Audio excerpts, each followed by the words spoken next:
Well, things developing every day with this. Some questions that we have is, given our population size, what has been seen elsewhere, what do you consider maybe the peak of this could be in terms of numbers? Is it hard to say that right now? Well, when we look at how this is going to evolve in our community, we don't want to see a peak. If we do this right, if we work together, if we stay at home, if we follow the guidelines, our hope is that we'll have a nice, smooth, long, evolution, and then it will die down gradually. We're trying to avoid the peak. The peak, as you know, is the curve that we're trying to flatten, that the surge in demand on the healthcare system is what we want to avoid. So while it really is anybody's guess, what I will say is that the peak can be shorter and more blunt if we do the right thing today. And, in flattening the curve, it does mean it could take longer, which that's part of it. How long do you think maybe that duration could be, or is that hard to say right now, too? I think that's hard to say. I do think it's safe at this point to plan on at least 6 weeks from when we call this thing done, that we're going to want to wait before we start reopening things.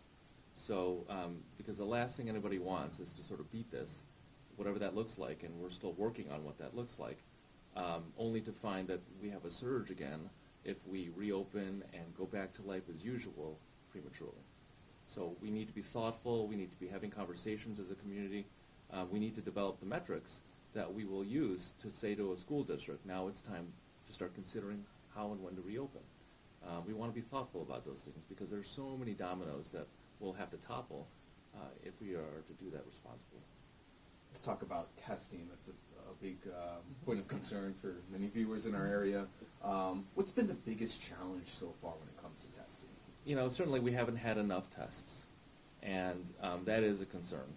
What's even more difficult here is that the complexity of this test has made it hard for us to communicate why it's so hard to get the tests. It's not like a urine dipstick test or a simple blood test that you might find, because it's processed in different ways. It's got to be collected in different ways. It can be sent to various locations. So all of these variables are unlike what we've seen with other tests. But the bottom line is that we don't have enough testing capacity, and we would all love to have more testing capacity. We know that in the containment phase of an outbreak, having the test results can guide our interventions as both a medical community and a public health approach. Without that, we need to prioritize. And so, we're not driving blind. We still have information. But I can understand from the public perspective the desire to want to have a test. It makes sense. But part of our goal is to convey that there are limitations to tests. And there are instances where testing results are useful, and there are going to be instances where the test results are not helpful or potentially misleading. And that's true all the time, and it's really even more true today. Do you see a change moving forward down the line in how hospitals operate because of what's happening now? I don't see any aspect of our community getting through this unchanged. As we've said, this is unprecedented territory. Every aspect of our community, of our country, will be affected by this. I cannot imagine that we will come out of this unchanged. So hospitals will look again at how we approach people with a potentially highly infectious disease coming to our door. We prepare for this. The scenarios that we are living through now are not unlike some of the scenarios that we practice in our exercises, but to do it in a sustained way over weeks, now months, is unprecedented territory for us. So I think we're all going to learn from what we're living through today. Yeah, now on that note, whenever that day is, that we all can't wait for, we can begin to leave our houses and go back into society. How should that be rolled out? I know you said 6 weeks for businesses and things like that, but what about just the average person who's in their home? What are some baby things eventually you see that maybe they'll be allowed to do this, then this, or is it, again, maybe that's premature? I think it really depends on how we get through it. The transition out of it will depend on how we manage our way through it. And part of the challenge is how do we have these social interactions given the constraints? And so if we are successful and we are able to have social distancing, and I hesitate to use social distancing because what we're really looking at is physical distancing. We want people to remain social. In fact, potentially find new ways to be even more social that don't involve the physical proximity. So how we come out of this will largely depend on what it looks like while we're in the middle of it. And so if we can find ways to have virtual parties and virtual graduations and all the events that we're going to miss, I think that's going to determine how it and how it feels to come out on the other end. We got new numbers today, and looking at them, we do see that there is a trend here for actually younger people. Of the 14 new cases, one person in their 70s, two in the 60s, more young people affected in Monroe County, just according to those statistics. Is this a trend, and why? Again, we have to caution ourselves that this is sampling bias. We're only able to know those results that we have, and we're only getting results on the people that we're testing now. So there is an inherent bias in these statistics. We are underreporting, no doubt, and the question is, are we underreporting equally? My sense is no. I think we are reporting more along the people who are hospitalized and people who may have gotten a test, for some other reason. There is a bit of a timing thing here. So when we get these results on a daily basis, they weren't all ordered at the same time 2 or 3 days ago. Some of them were ordered a week ago, and some of them were ordered yesterday. So what we see on a given day isn't exactly a snapshot of what happened the day before. So there's always going to be a little bit of this randomness to the data that come out. And that's sort of the reason why I want to start emphasizing the numbers that I think matter more, that are more accurate, the hospitalization number, the ICU number, because I think that tells us more about the burden of illness, who is impacted, what that might do from a surge standpoint to our healthcare system, and potentially guide how we approach prevention. Given the recent fatalities, which are awful, I want to find a way to prevent the next one. And I think the way to do that is focusing our education on particular communities that we know to be more vulnerable. And I want to step it up. I want to have data and evidence to support the interventions that we're going to try to develop. Because again, 20% of the illness is going to be moderate to severe and very much more likely to be among older people or people with chronic illness. So we want to be thoughtful about how we approach the prevention aspect. A lot of people looking for possible ways to help contain this. One of the ones we see discussed is shutting down the country altogether for 2 weeks or something like that. Is that something you think is a good idea? Should it be done? Could it be done? I think it could be done. I think we should do that on a local level to some degree, and how we approach that is, a question for the community and for our elected leaders and others. But I think we should approach that mentality now as though everybody has been exposed. And we should treat ourselves as somebody who might potentially convey an infection to somebody else. And I think it means looking beyond how this might impact me. It's looking beyond how it might impact my household. Because you might be able to look at your household and say, we're all basically young and basically healthy and we'll get through this. And that very well may be true. But what we are still learning about is that we have the potential, through no fault of our own, making somebody else sick. And that's because we're not careful. And, that's where we want to create these boundaries so that, we can keep people safe. That's the goal. Let's talk about, too, hospital beds. We know that is something you've talked in length about, it, as have many of our leaders locally and nationally. Have you given any thought to potential places where maybe this could be expanded into? Convention center, the Amherst-based development. County heard from the owner of Amherst-based development, who's offering to let the state use an enormous research and medical facility in Gates if needed. Are these things you're looking at now and considering Absolutely. right now? Absolutely. What's actually more difficult than picking the location is figuring out all the logistics of relocating all the assets to that location, getting the people power behind it, thinking through the workflows. So as an example, if ventilator capacity becomes higher in demand, we're going to want to be very thoughtful about where we put the ventilators. And, while you can plug a ventilator into any place, what you need are nurses and doctors who know how to use a ventilator and the right setting to take care of people. And so we're not going to want to have ventilators in the middle of a soccer field. we're going to want to, prioritize, traditional medical settings for the higher intensity individuals.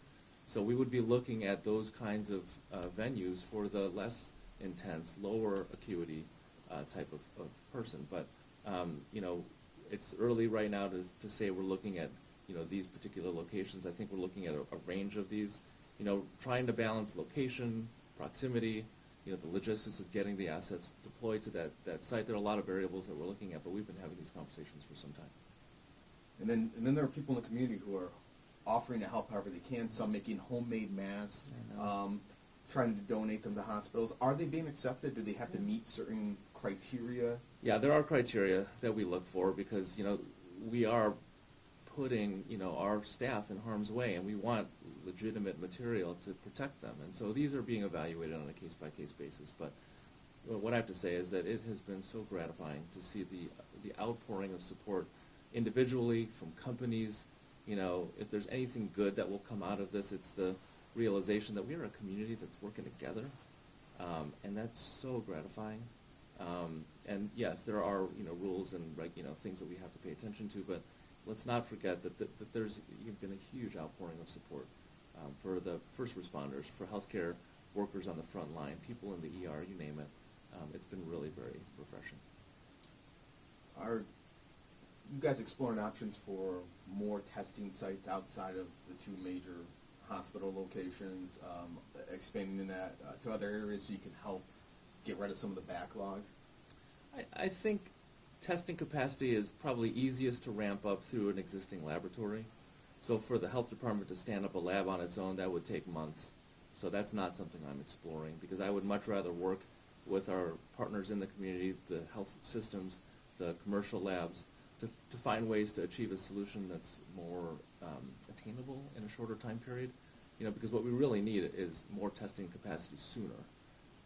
And so I think leveraging the existing resources makes a lot more sense than trying to, build a new lab from scratch. How about yesterday you talked about contact tracing and how there's so many now that you guys are looking at other avenues, technology, FaceTime.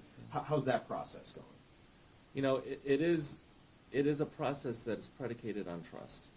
When we do the contact tracing, if we're trying to figure out all of the individuals that a confirmed individual has come into contact with during their symptomatic period, we'll identify, anywhere from 1 or 2 to 50 contacts for that one individual.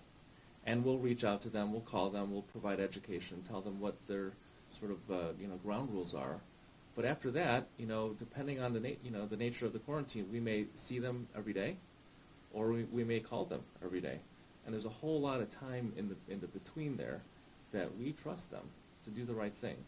And what I will say is that the value of our contact tracing, the value of all of our public health interventions are only as fast as the speed of trust. And we need to trust the community, we need to trust one another, that people, when they get this guidance from us or from their healthcare provider, that they will follow through. Because we are doing ourselves no bit of good if we put somebody under quarantine and they don't live by the rules.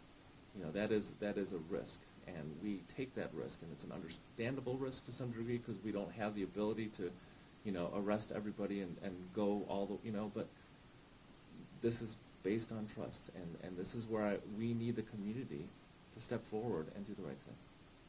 2 more for you, almost done. Somebody reached out, a viewer, and asked if there's any idea of how many beds in hospitals are available in Rochester, if you know that, and how close we are to that capacity right now. I don't have the daily census numbers off the top of my head. Those are numbers that the hospitals know very well because they look at those numbers every day. But what I will say is that there's a lot of expansion happening. So you've already been aware that the elective surgical cases have been canceled. Without adding a new bed, we've added a whole lot of capacity because we no longer have people going in for elective cases that then require a 3 or 4, postoperative, stay. So we've added capacity without building more. We've just changed the way we do business, and that creates capacity. There's a limit to how far that will go, and so we're looking beyond that because, that capacity, the hospital beds that are no longer being occupied by surgical patients, the recovery rooms where we don't have people recovering from surgery, those can be used. to outpatient surgical, the whole host of settings where it involves mostly staffing. That's the challenge. But we can stand those things up pretty quickly. It's going beyond that, the mass, hospital type settings in the fields and, those kinds of facilities we're still working on. But, the goal is to match the demand and the capacity. Obviously we're not going to get it perfect, and we'd much rather have more capacity than demand, necessary at that time, because the opposite would be that we'd be in a shortage situation. But yeah, that's a process that we're really trying to ramp up, over time. Finally, regarding Governor Cuomo's call out for retired healthcare workers, have you heard of any contacting Monroe County at this point? And would their license have to be current? Would they be volunteers? How might that work? I think those logistics will have to get ironed out. A large number of people in retirement have probably not kept their medical licenses up to date. And, that's where the state would have to come in and create an exception to allow people, given certain criteria. But I think basic medicine of what we're going to need for the vast majority of people who will have a mild illness will be very attainable for somebody who's in retirement. We're not looking at anything that's highly technical or, it's that compassion, it's the stuff, the soft skills that are really the hard skills of medicine. Those are the kinds of things that people in retirement are probably really good at. And I've gotten a number of retired physicians sending notes to me saying, how can I help? Nurses, medical assistants, LPNs, social workers, you name it. It's been gratifying. That's it for questions. The floor is yours, though. If there's anything you want to make sure people hear or know or reinforce anything. The point I keep reinforcing, and I hate to sound like a broken record, but it is so true, that staying at home is the most important thing that we can do right now. Washing our hands and all of those things is still important, but staying at home at this point, given the nature of where we are in this epidemic, given the rapidity of cases that we're starting to see across the state, that's probably the most important message I'd want to convey, is stay home, accept that this is just a very unusual time, and let's all work to the best of our ability to adapt to it. Just this past weekend, there's board games and The Princess Bride, and we haven't done that in I don't know how long. But those are the kinds of things that we need to rediscover as a community, because I think that's how we're going to get our way through this together. Thank you for your time. Really appreciate it. Sure. Actually, I got one quick question, if you don't mind.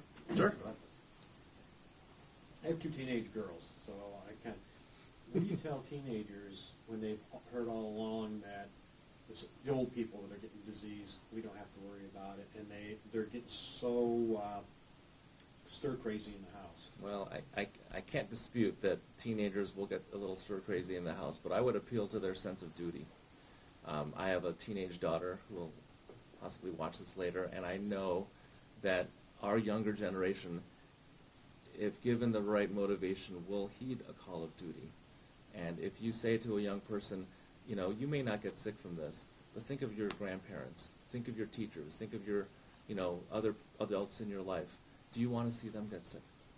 And I think that our young adults will hear that message and will, potentially push back a little bit, but I think they will do the right thing. I need to get some 2 shots. Okay. So if you could talk just for Sure. a minute longer. Sure. Thank you, Tom.